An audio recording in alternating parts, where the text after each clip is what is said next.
असं म्हणाले की मुलांच्या मनामध्ये स्पर्धेचं स्वप्न पेरलं आहे.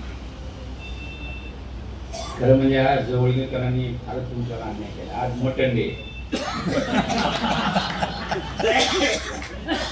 आणि मटण डेच्या दिवशी तुम्हाला इतक्या वेळ अडकून एवढ्या लोकांना हे जर तुमच्या आमच्या डोक्यात रविवार म्हणजे मटण डे, संडे म्हणजे मटण डे असं जर असेल तर आपली मुलं स्पर्धेत कधीही जाणार. मटण डेला माझा विरोध नाही. आपण काय सपपुरण खाणारे नाहीच असेल मलाही कळत. पण आपल्या घरामध्ये जर मुलं शाळेत असतील, कळत्या वयात आलेली असतील, 11वी 12वी पासून BA पर्यंत असतील, त्यांनी जसं मुलीचं सांगितलं त्याच्या हातात काही पुस्तकं वाचायला देणार आहात का? निवडून मी आता जसा उल्लेख केला अन्नभाऊचं खूप वाचलं मी, कारण मला बोलणं माझी जबाबदारी आहे प्राध्यापक म्हणून, आणि तेही नीटपणे बोलणं माझी जबाबदारी आहे. पण मच्छिंद्र सकटेचं पुस्तक वेगळं मला का वाटलं, त्याने एक वेगळा अन्वयार्थ लावला त्यांच्या साहित्याचा, आणि हा वेगळा अन्वयार्थ लोकांपर्यंत गेला पाहिजे. अशी पुस्तक मुलांच्या हातात देणार आहात का तुम्ही? त्याला विचारणार आहात का तुझं स्वप्न काय? नाही तर मी सांगतो ते कर.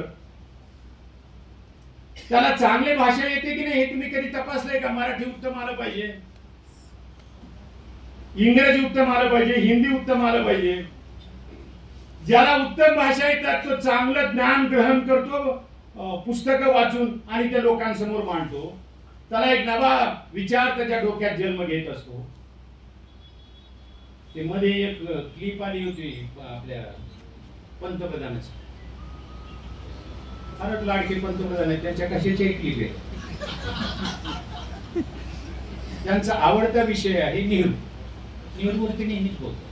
नेहरूने देश घडवलं हेच आम्ही विसरलो त्यांच्या नादात.